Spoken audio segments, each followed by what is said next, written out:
የአዲስ አበባ ቀላል ባቡር ፕሮጀክት ከተጀመረበት ጊዜ ጀምሮ በርካታ የሲቪል ግንባታ ስራዎችን በመሬት ላይ በድልድይ ላይና በመሬት ውስጥ ሲሰራ ቆይቷል።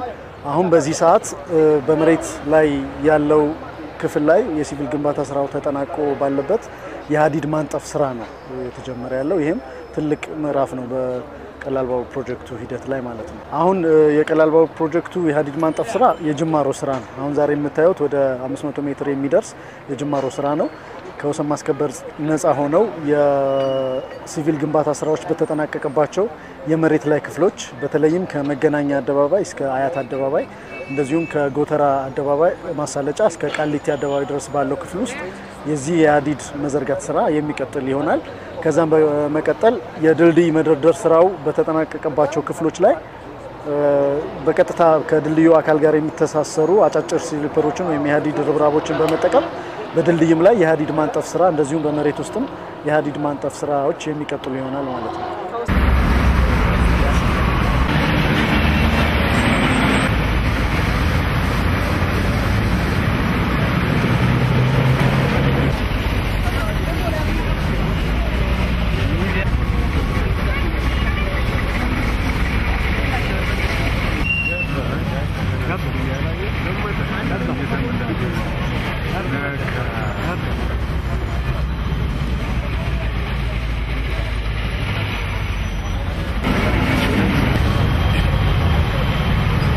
አሁን የመሬት ስራ ባለቀባቸው ቦታዎች ላይ የወሰን ማስከበር ስራዎች የሉም።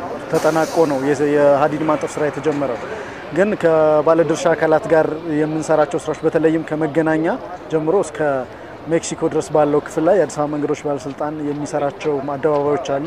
እነዛ አደባባዮች ሲጠናቀቁ ነው በእነሱ ስር ባቡሩን ለማሳረፍ ሀዲድ መዘርጋት የሲቪል ግንባታ መስራት የምንችለው። እሱ በተጠናቀቀበት ጊዜ በዛ ክፍል ላይ ያለውን ስራ የምንሰራ ይሆናል። እንደዚሁም በሰሜን ደቡብ መስመር ላይ በተለይ ከአትክልት ተራ ጀምሮ እስከ ልደታ በአውቶቡስ ተራ ዞሮ ያለው ክፍል ላይ የወሰን ማስከበር ስራዎች በጥቂቱ ይቀራሉ። እነሱም እንደተጠናቀቁ የሲቪል ግንባታ ስራዎችን አጠናቀን የሀዲድ ማንጠፍ ስራዎችን እንቀጥላለን ማለት ነው።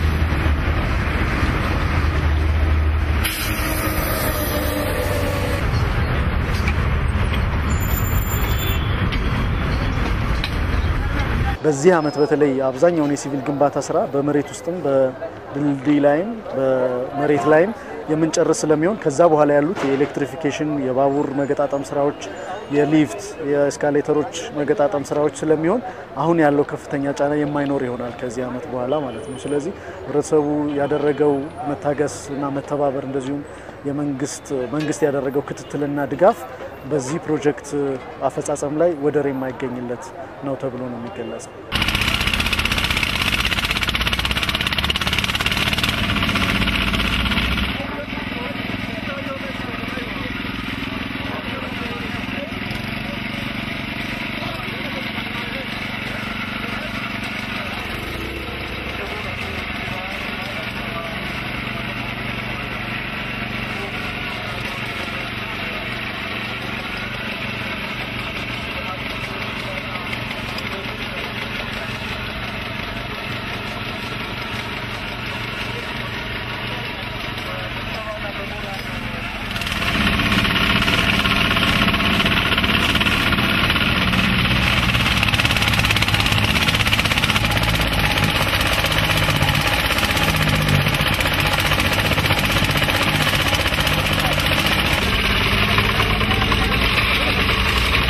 አዲስ አበባን አንድ ሁለት ዓመት አላየኋትም ነበረ።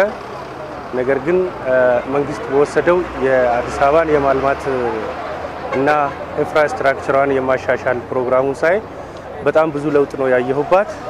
የበለጠ ደግሞ አሁን ያስደሰተኝ ይሄ የባቡር ከተማ ለውስጥ ባቡር ያለውን የትራንስፖርት ችግር በከፍተኛ ሁኔታ ይቀርፋል ብዬ በጣም ነው ማምንበት እና የመንገዱ ግንባታም እጅግ በጣም እየተፋጠነ ነው። አሁን ከ2 ወር በፊት ነበር የመጣሁኝ። ነገር ግን አልተዘረጋም ነበር ይሄ ብረት። ዛሬ ሳየው በጣም እየተፋጠነ መሆኑ ነው የተገነዘብኩትና መንግስት የሚያራምደውን ከተማውን ኢንፍራስትራክቸር ችግሮችን ለማቃለል የሚያካሂደው ስራ እጅግ በጣም የሚበረታታና መደገፍም ያለበት ነው።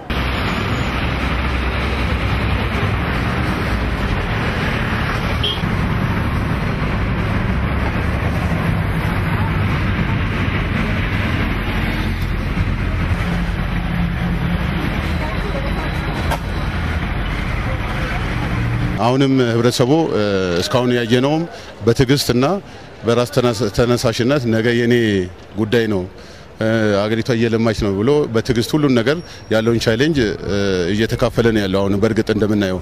ስለዚህ ይሄንን ቻሌንጅ ደግሞ በቅርብ ጊዜ በዚህ 1 አመት ተኩል ውስጥ የሚያልቀውን ነገር እስካሁን ብዙ ነገር አሳልፈናል። በቅርብ ጊዜ የምናየው ነገር ነው። ይሄንን ደግሞ በትግስት ጠብቆ ከአዲስ አበባ ፖሊስ ኮሚሽንም ከሌሎችም ባለድርሻ አካላት ጋር ተባብረው እንደራሳቸው አይቶ ለልማቱ አስተዋጽኦ ቢያደርጉ ይሄንን መልእክቴን አሳልፋለሁ።